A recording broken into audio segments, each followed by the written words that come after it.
Well, later this week, the fire danger returns to the Bay Area with strong winds expected. Today in the Bay's Kris Sanchez joins us now with more on who this will really impact. So this will be for most of the Bay Area. We will be under a fire weather watch starting Thursday through most of the weekend. So it will be a stressful weekend for people who are concerned about their insurance coverage.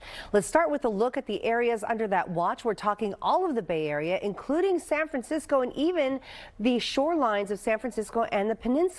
A different warning out of Nevada County in the Sierra about insurance. This gentleman, an 85-year-old veteran who works as a volunteer search and rescue team member, lost his home and lost his cats in a house fire. And sadly, that fire happened just weeks after his insurance dropped him, citing wildfire risk.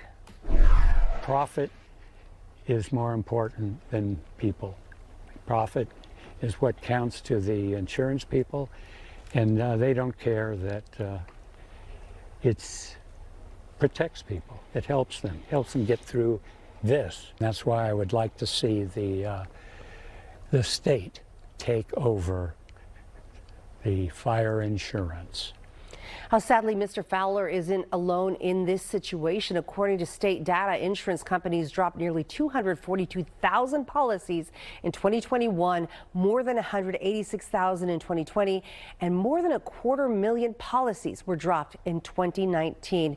And we don't even have the data for the last 3 years. Now, our consumer team created a plan for you in case you're dropped. First, take immediate action. Open all mail you get from your insurance companies. Don't bury your head, because often they only give you 75 days notice. Shop around to see if other insurance companies will cover you, and that could mean going through an independent insurance broker who can find smaller, lesser known companies. And then your last resort will be the California Fair Plan, which has to take everybody who is dropped.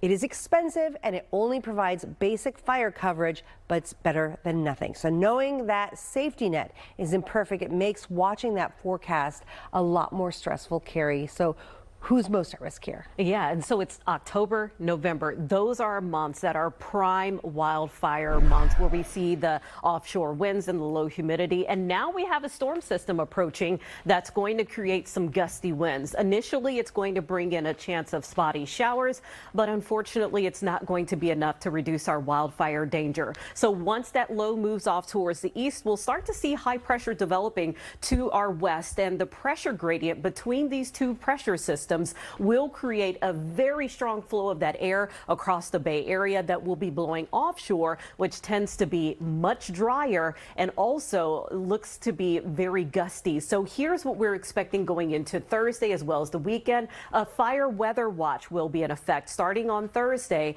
as some of our hills and some of those higher elevations could see gusts over 50 miles per hour. The relative humidity could drop as low as 15% and will also be low during the overnight hours. And we are now at the time of the year where we are very dry, and a look at the drought monitor shows that all of Northern California is abnormally dry. That means the vegetation is as dry as it can get, and then you add in a wind and low humidity, and unfortunately any fires that spark could spread very quickly. So we'll continue to monitor that.